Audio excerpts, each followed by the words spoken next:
So ನಮಸ್ಕಾರ ವೀಕ್ಷಕರೇ. So ಈ ವಿಡಿಯೋದಲ್ಲಿ ಯಾರು KCET 2022 ಆಗಲಿ ಮತ್ತು ನೀಟ್ ಪ್ರಿಪೇರ್ ಮಾಡ್ತಾ ಇದ್ದಾರೋ ಈ ರೀತಿ ಕ್ವಶನ್ಸ್ ಹೆಲ್ಪ್ ಆಗ್ಬೋದು ಅನ್ಕೋತೀನಿ. ಡೈಲಿ ಈ ರೀತಿ ವಿಡಿಯೋಸ್ನ ಅಪ್ಲೋಡ್ ಮಾಡಿ ನಿಮಗೆ ಹೆಲ್ಪ್ ಮಾಡೋಕ್ಕೆ ಟ್ರೈ ಮಾಡ್ತೇನೆ. ಒಂದು ಸಣ್ಣ ಪ್ರಯತ್ನ ಇದೆ. ಪ್ರಶ್ನೆ ತೋರಿಸ್ತಾ ಇದ್ದೀನಿ, ನೋಡ್ಬೋದು. ಎರಡು equally and oppositely charged metal plates ಇದೆ. ಅದು ಇನ್ ಬಿಟ್ವೀನ್ ಏನಪ್ಪ ಅನ್ಚಾರ್ಜ್ ಸ್ಪಿಯರ್ನಲ್ಲಿ ಇಟ್ಟಿದ್ದೇನೆ. ಸೊ ಫೀಲ್ಡ್ ಲೈನ್ಸ್ ಅಲ್ಲಿ ತೋರಿಸಿದರೆ ABCD, ಇದರಲ್ಲಿ ಯಾವುದು ಕರೆಕ್ಟ್ ರಿಪ್ರೆಸೆಂಟ್ ಮಾಡುತ್ತೆ ಅನ್ನೋದು ನಮಗೆ ಆಪ್ಷನ್ ಟಿಕ್ ಮಾಡಬೇಕಿಲ್ಲ, ಸರಿಯಾದ ಉತ್ತರ ನೋಡಬೇಕಾಗುತ್ತೆ.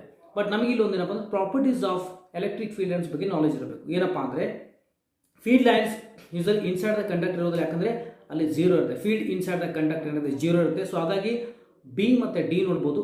ಫೀಲ್ಡ್ ಲೈನ್ಸ್ ಸ್ಪಿಯರ್ ಒಳಗಡೆ ತೋರಿಸಿದ್ದಾರೆ. ಸೊ B ಮತ್ತು D ಕರೆಕ್ಟ್ ಆಗೋಕ್ಕೆ ಸಾಧ್ಯನೇ ಇಲ್ಲ. ಮತ್ತಿನ್ನೊಂದು ಫೀಲ್ಡ್ ಲೈನ್ಸ್ ಯಾವಾಗಲೂ ಏನಾಗುತ್ತೆ, ಯಾವುದೇ ಕಂಡಕ್ಟರ್ ಆಗಿರ್ಬೋದು ನಾರ್ಮಲಿ ಇರುತ್ತೆ, ಬಟ್ ನೀವು ಆಪ್ಷನ್ A ನೋಡ್ಬೋದು, ಅಲ್ಲಿ ಟ್ಯಾಂಜೆನ್ಷಿಯಲ್ ಇದೆ, ಆ ರೀತಿ ಆಗೋದಕ್ಕೆ ಸಾಧ್ಯನೇ ಇಲ್ಲ. ಸೊ ಹಾಗಾಗಿ A, B ಮತ್ತು D ಆಗೋದಕ್ಕೆ ಸಾಧ್ಯ ಇಲ್ಲ. ಆಪ್ಷನ್ ಸಿ ಅಲ್ಲಿ ಸರಿಯಾದ ಉತ್ತರವಾಗಿದೆ. ಕರೆಕ್ಟ್ ಅನಿಸಿತ್ತು ಅಂದರೆ ಚೆನ್ನಾಗಿ ಅನಿಸೋ ಲೈಕ್ ಮಾಡಿ, ಮ್ಯಾಕ್ಸಿಮಮ್ ಶೇರ್ ಮಾಡಿ. ಒಂದು ವೇಳೆ ಸಪೋರ್ಟ್ ಸಿಕ್ಕರೆ ಈ ರೀತಿ ಯೂನಿಕ್ ಇರುವಂಥ ಪ್ರಶ್ನೆಗಳನ್ನು ನಿಮ್ಮೊಂದಿಗೆ ಡೈಲಿ ಶೇರ್ ಮಾಡೋದಕ್ಕೆ ಪ್ರಯತ್ನ ಮಾಡ್ತೀನಿ. Thank you very much.